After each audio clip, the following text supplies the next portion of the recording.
श्रोताओं नमस्कार। डॉक्टर की सलाह कार्यक्रम में आपका बहुत बहुत स्वागत है। आज इस कार्यक्रम में हमने आमंत्रित किया है वरिष्ठ अस्थि रोग विशेषज्ञ डॉक्टर वी श्रीनिवास राव जी को। तो डॉक्टर साहब, आपका हमारे स्टूडियो में बहुत बहुत स्वागत है। बहुत बहुत धन्यवाद और आकाशवाणी के सभी श्रोताओं को मेरी तरफ से शुभकामनाएं और नमस्कार। डॉक्टर साहब, अस्थि रोग जो है वो आजकल बहुत सामान्य सी बीमारी हो गई है। अक्सर लोगों को ये शिकायत होती है कि घुटनों में दर्द है, पीठ में दर्द है, कमर में दर्द है या जोड़ों में दर्द है। तो इस तरह की जो समस्याएं होती हैं वो क्यों होती हैं, क्या कारण है उसका और क्या लक्षण होते हैं इसके? देखिए, इसको हम सामान्य भाषा में या मेडिकल टर्म में हम इसे कहते हैं ऑस्टियोआर्थराइटिस। जी। ये बहुत कॉमन है। आजकल इससे बहुत बड़ी तादाद में लोग पीड़ित हैं और ये शरीर के किसी भी जोड़ को प्रभावित कर सकती है। खास तौर पे हाथ के, कूल्हे के जोड़, घुटने के जोड़ और रीढ़ की हड्डी। नामकरण अलग अलग होता है, मगर ये शरीर के वो अंग हैं जो सामान्यतः इससे प्रभावित होते हैं। क्या वजह होती है डॉक्टर साहब इसकी? इसकी सबसे बड़ी वजह तो बढ़ती उम्र है, क्योंकि ये बढ़ती उम्र की बीमारी है। दूसरा, आजकल देखा गया है कि बच्चे जो हैं ये मोबाइल में ज़्यादा लगे रहते हैं, खेल कूद इत्यादि में कम रुचि लेते हैं। इससे समय से पहले उनका वजन बहुत बढ़ जाता है। तो बहुत बढ़े हुए वजन में उम्र से पहले ये बीमारियां अपना प्रभाव दिखाने लगती हैं शरीर में। मतलब मोटापा भी एक बहुत बड़ा कारण है इस बीमारी का? जी हाँ, बहुत बड़ा कारण है। वैसे सामान्य तौर पर यदि उम्र की हम बात करें तो किस उम्र में ये शुरू होती है समस्या? माना जाए तो 40 के बाद कभी भी ये बीमारी जो है वो किसी भी तरह से अपना रूप दिखाने लगती। तो इसका यदि ऐसा हो जाए हमें या किसी हमारे साथी को हो जाए तो किस तरह से उसका इलाज करना चाहिए, उपचार क्या होना चाहिए उसका? देखिए, इसके सामान्य तौर पे लक्षण जो होते हैं वो जोड़ों में दर्द होता है। अगर जोड़ में थोड़ा सा भी दबाव लगाया जाए तो बहुत तकलीफ होती है। जी हाँ। जोड़ों में जकड़न रहती है और इसके अलावा देखा जाए जोड़ों में सूजन भी हो जाती है। तो जब इस तरह के लक्षण दिखें तो इसका उपचार जरूरी हो जाता है।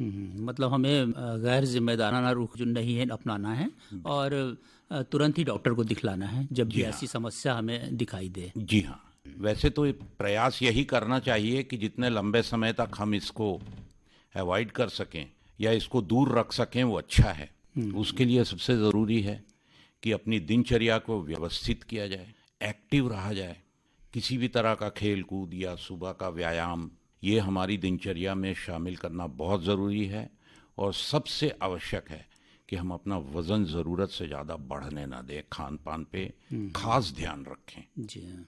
और आजकल तो हम देखते हैं कि बहुत भाग दौड़ भरी ज़िंदगी हो गई है। बच्चों को भी देखें तो उन पर पढ़ाई का बहुत बोझ होता है, घंटों उन्हें बैठकर काम करना होता है, कंप्यूटर पर बैठना होता है। और अमूमन यही हाल जो है वो बड़े लोगों का भी होता है। ऑफिस जाते हैं और कंप्यूटर पर वक्त ज़्यादा उनका बीतता है। तो ऐसे में होता ये है कि हम बहुत ज़्यादा फिज़िकल एक्टिविटीज़ नहीं कर पाते हैं। तो क्या करना चाहिए ऐसे में, कैसे समय निकालें और इससे बचें हम? देखिए, मैं अपने मरीजों को एक सरल सी सलाह देता हूँ कि हर 45 मिनट या 1 घंटे के बाद एक 10 मिनट का ब्रेक लिया जाए, जिसमें हम अपने जोड़ों को हिला लें, चला लें। जैसे जो सामान्य व्यायाम हो सकते हैं जोड़ों के, उसको कर लें तो इसमें रक्त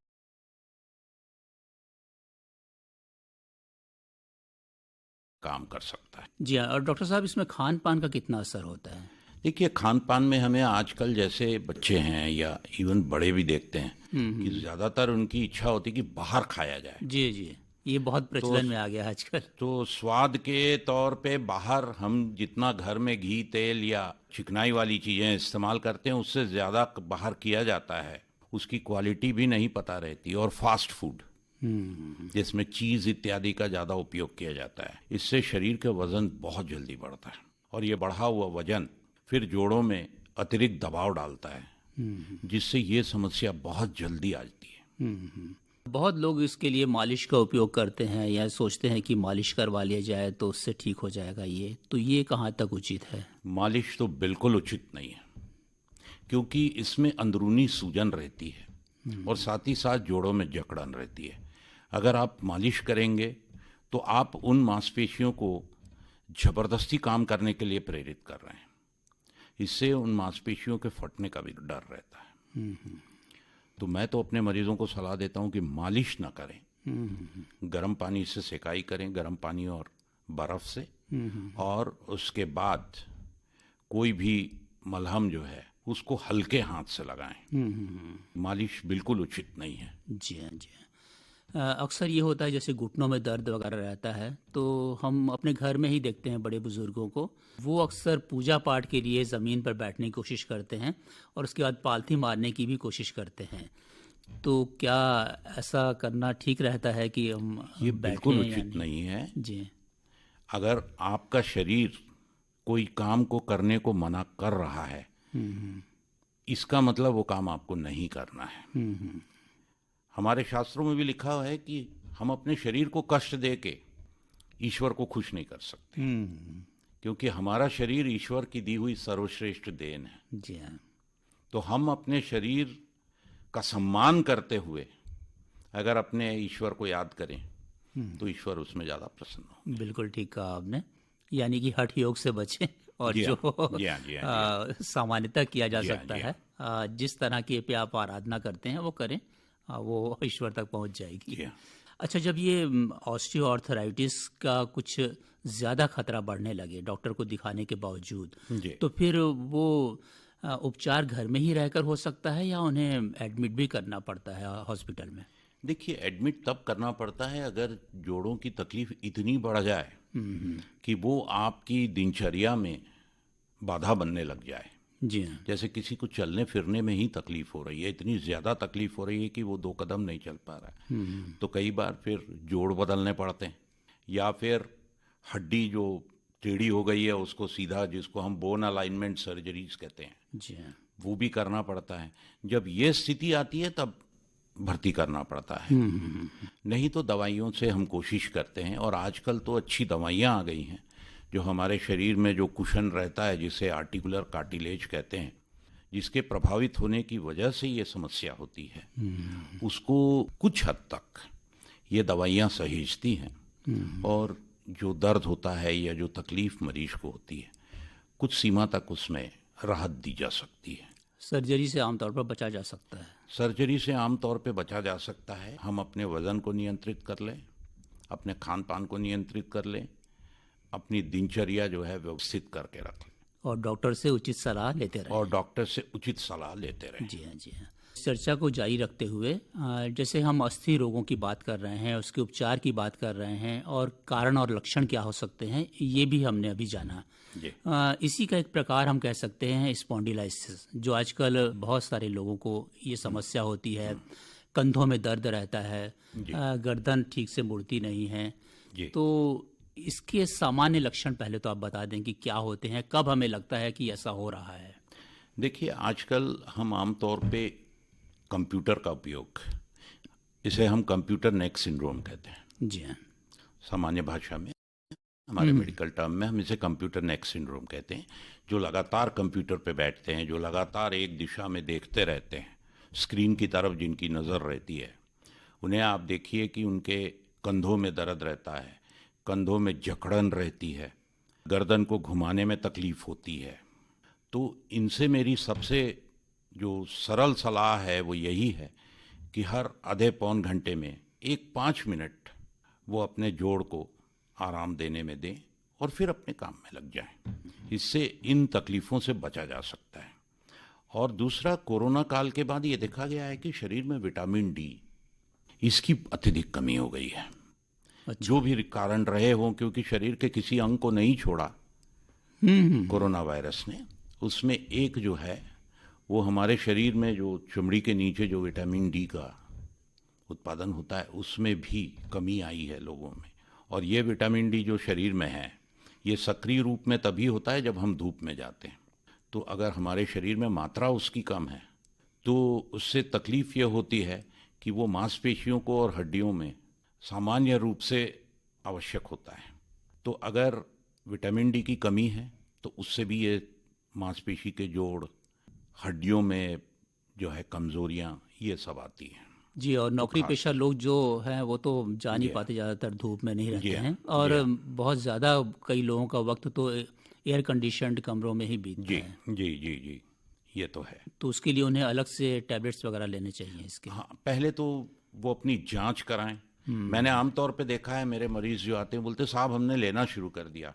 मैं उनसे कहता हूं कि जब आपने लेना शुरू कर दिया है तो पहले कितना था और अभी कितना है, आप इसके बीच में तुलना कैसे कर पाएंगे कि आपको कितना फायदा हुआ। वो अनुपात क्या है वो तो मालूम अनुपात होना आपको चाहिए। किस अनुपात में फायदा हुआ, अगर ये पता करना है तो पहले जांच करवाएं विटामिन डी की, शरीर में क्या मात्रा है, और उसके बाद इलाज शुरू करें। इसमें सामान्य तौर पे आजकल जो ट्रेंड है कि हफ्ते में एक गोली लेनी होती है और 12 हफ्ते लिया जाता है, मतलब तकरीबन 3 महीने। उसके बाद हम फिर एक बार जांच कराते हैं और देखते हैं कि मरीज के विटामिन डी में कितना सुधार आया है, और जो फिर कमी हर थी वो भरपाई हो गई है या नहीं। हाँ कितनी भरपाई हुई है। जी। और उसके बाद हर महीने एक गोली अगले 2 साल तक। हम कहते हैं उसको मेंटेनेंस थेरेपी कहते हैं। पहले सिर्फ 12 हफ्ते दे के अगर नॉर्मल हो जाता था तो छोड़ दिया जाता था, बट सामान्यतः ये देखा जाता था कि 6 महीने और 1 साल के बाद फिर से विटामिन डी कम हो जाता था।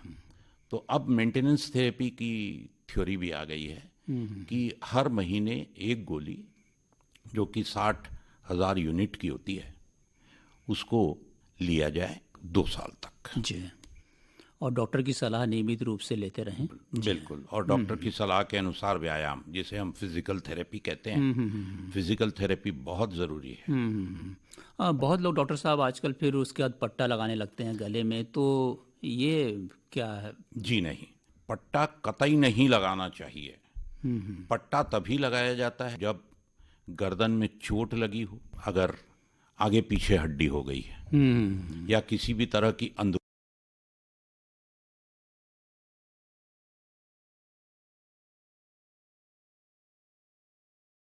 हो जाती है। अच्छा अच्छा। हम जो चाहते हैं कि मांसपेशियां मजबूत हो, इसका विपरीत प्रभाव पड़ता है। तो डॉक्टर साहब, जैसे जिनको जकड़न है, ऐसी गर्दन में जकड़न है, कंधों में जी जकड़न है, जी तो उन्हें अपना घरेलू उपचार किस तरह करना चाहिए, कैसी सावधानियां रखना चाहिए जब वो सोते हैं आमतौर पर, या जो उनकी दिनचर्या है? जी हाँ, एक तो पतला तकिया। जी। आमतौर पे देखा गया है कि लोग आजकल मोटा तकिए का बहुत मोटे इस्तेमाल मोटे करते हैं, तकिए रखते हैं। मगर उससे तकलीफ देखिए। सबसे बड़ी बात है कि जब हम सोते हैं तो हमारे शरीर सीधा होना चाहिए, शरीर में कहीं ऊपर नीचे नहीं होना चाहिए। तो पतला तकिया एक, और सुबह जब आप उठें तो तुरंत नीचे ना उतरें, 2 मिनट पलंग पे बैठ जाएं, अपने शरीर के हर अंग को हिला लें एक बार। उससे शरीर में जो रक्त का प्रवाह है ये सामान्य हो जाता है। उसके बाद जब आप उठ के अपनी दिनचर्या शुरू करेंगे तो आप पाएंगे कि आपको तकलीफ नहीं हो रही है। बहुत लोग डॉक्टर साहब इसे वात रोग के साथ जोड़कर देखते हैं, तो क्या ऐसा उचित है? नहीं, वात बिल्कुल अलग चीज है। जी। वात और ऑस्टियोआर्थराइटिस ये अलग चीज है। तो देखिए, आपने यहाँ भी एक बड़ी समस्या का निदान किया। वाकई हमारे श्रोता इससे लाभान्वित होंगे। यहाँ डॉक्टर साहब, आमतौर पर पहले कमर दर्द की जो समस्या थी वो बड़े बुजुर्गों में देखने को मिलती थी, लेकिन अब धीरे धीरे ऐसा हो गया है कि जैसा हम पहले बात कर रहे थे, दिनचर्या कुछ ऐसी हो गई है कि नौजवानों में भी ये समस्या आने लगी है। तो ये कमर दर्द है क्या, क्यों होती है ये? देखिए, हम ये मानते हैं कि हमारे पूर्वज बंदर हैं, वो 4 पैर से चला करते थे। धीरे धीरे प्रकृति ने उन्हें ऐसा बनाया कि वो 2 पैर से चलने लगे, और हमारी पीठ की जो मांसपेशियां हैं वो बहुत मजबूत रहीं, और एक बहुत ही कठोर रीढ़ की हड्डी जो रहती है, वो कॉलम जो है वो ईश्वर ने दिया इंसान को। जी।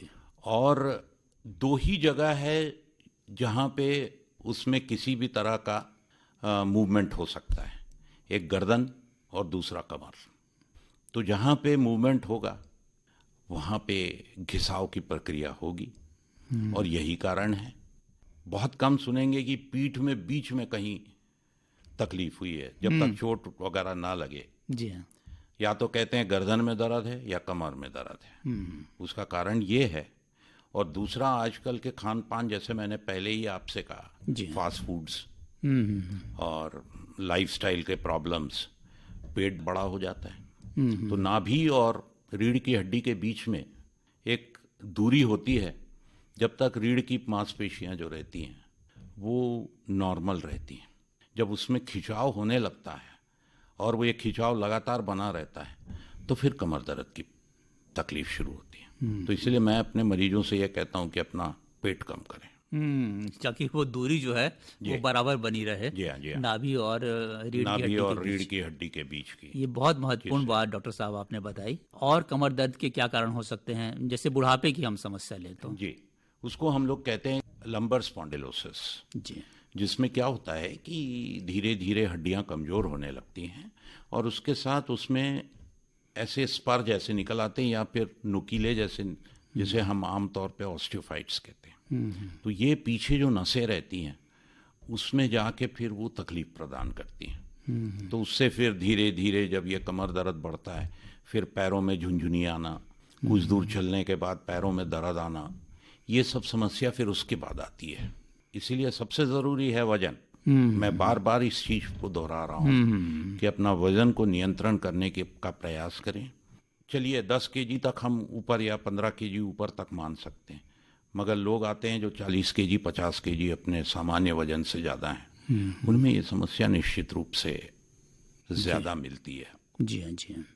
अच्छा डॉक्टर साहब, कई बार होता ये है कि हाथों के या पैरों के जो नाखून हैं जी वो कुछ आड़े तिरछे हो जाते हैं, या किसी तरह का उसमें इन्फेक्शन हो जाता है, जी। तो इसका क्या उपचार हो सकता है, क्यों होता है ये? देखिए, इसमें नॉर्मली इसको इनग्रोइंग नेल्स बोलते हैं। तो ये क्या होता है कि सिरा जो नाखून का रहता है, जो सीधा बाहर निकलता है, वो कई बार अंदर की तरफ मुड़ जाता है। तो अंदर की तरफ मुड़ के क्या करता है, वो मांस को छेदता है। मांस को छेदने से अंदर इन्फेक्शन होता है, फिर उसमें मिट्टी लगती है, पानी जाता है, मिट्टी या जो भी जिस तरह से भी। तो उसका उपचार यह है कि उस नाखून के उतने हिस्से को हम काट के निकाल देते हैं। अच्छा। और उसके बाद उसके नीचे जहाँ से वो नाखून बनता है, क्योंकि जितनी बार नाखून आएगा उसके बाद से वो हर बार अंदर ही जाएगा। अच्छा। तो इसीलिए हम उसको जो है उठा के वहाँ से करके नीचे जो जर्मिनल एपिथेलियम कहते हैं, जहाँ से नाखून बनता है, उसको हम कॉटराइज कर देते हैं, ताकि उस उतने से हिस्से में फिर नाखून नहीं आता। तो फिर जो अगला नाखून आएगा तो वो सीधा नहीं, आएगा? नाखून आएगा ही नहीं उतनी जगह में। अच्छा, उतनी जगह पूरा ऐसा नहीं है कि हम पूरे नाखून को निकाल देते हैं, उतना सा हिस्सा जहाँ पे वो नाखून अंदर जा रहा है उसको निकाल के उसको कॉटराइज कर देते हैं। तो वहाँ नाखून, जब नाखून ही नहीं निकलता, ना रहेगा बांस, ना बजेगी बांसुरी। बिल्कुल बिल्कुल ठीक कहा आपने। और कई बार डॉक्टर साहब ऐसा होता है कि कुछ हड्डियां पैरों की तिरछी हो जाती हैं। अक्सर देखा होगा कि अंगूठे के पास वाला जो हिस्सा है पैरों का, वो ऐसा मुड़ जाता है, अंगूठा बाहर आ जाता है। जी हाँ। तो इस तरह जो आड़ी तिरछी हड्डियां हो जाती हैं, इसका क्या उपचार होता है? सामान्य तौर पर बचपन से ये देखने में मिल जाता है कुछ लोगों में। सबको नहीं होता है। आजकल फैशन के लिए जो नुकीले जूते पहनते हैं, अच्छा। एक तो कुछ को होता है, मैं मान रहा हूँ आपकी बात, मगर जो नुकीले जूते पहनते हैं, जी। इस कंडीशन को हम लोग हेलक्स वैल्गस कहते हैं, जिसमें अंगूठा दूसरी उंगली के ऊपर जाता है। जी हाँ, जी हाँ। इसमें सबसे बड़ा प्रॉब्लम होता है कि जब वो बाहर हड्डी निकलती है और जब वो घिसता है जूते से या चप्पल से, तो वहाँ पे फिर गोखरू और इस तरह की समस्याएं उत्पन्न हो जाती हैं। अच्छा। उसका एकमात्र 2 उंगलियों के बीच में आजकल जेल के बने हुए वो आते हैं, जिनको हम कहते हैं कि इन बिटवीन टोज, उसको लगा देते हैं और फिर जूता पहनते हैं। तो डॉक्टर साहब, जैसा कि हम पूरी बातचीत से ये अनुमान लगा सकते हैं कि जो दर्द होता है जोड़ों में या किसी और जगह पर, उसकी वजह होती है हड्डियों का घिसाव। जी। तो हड्डियों का घिसाव रोकने के लिए हमें क्या उपाय करने चाहिए ये और किस तरह से सतर्क रहें हम? देखिए, ये सामान्य प्रक्रिया है। हमारा शरीर मशीन है। मशीन के लगातार उपयोग के बाद उसमें घिसाव की प्रक्रिया होना सामान्य है। जी हाँ। तो ये हर किसी के शरीर में होता। हम उसे उतना ही उपयोग करें, मतलब हमारा शरीर का वजन उतना रहे जिसमें वो सुचारू रूप से काम कर सकें। पहली चीज। जी। दूसरी चीज, आजकल कार्टिलेज प्रोटेक्टिव्स आ गए हैं जो कुछ हद तक इसको, और तीसरा जो है वो आर्टिकुलर जो कार्टिलेज इंजेक्शंस कई बार हम देते हैं, जी। जैसे लुब्रिकेटिंग एजेंट्स होती हैं, तो हम उनको देते हैं। कई बार स्टेरॉइड के इंजेक्शन देने पड़ते हैं, तो वो देते हैं जोड़ों में। मगर प्रयास हम करते हैं कि इनको कम दिया जाए, मगर देते हैं। जी। वो तकलीफ के अनुसार, कितनी तकलीफ तकलीफ है के मरीज की। अनुसार। जी हाँ, जी हाँ। जी।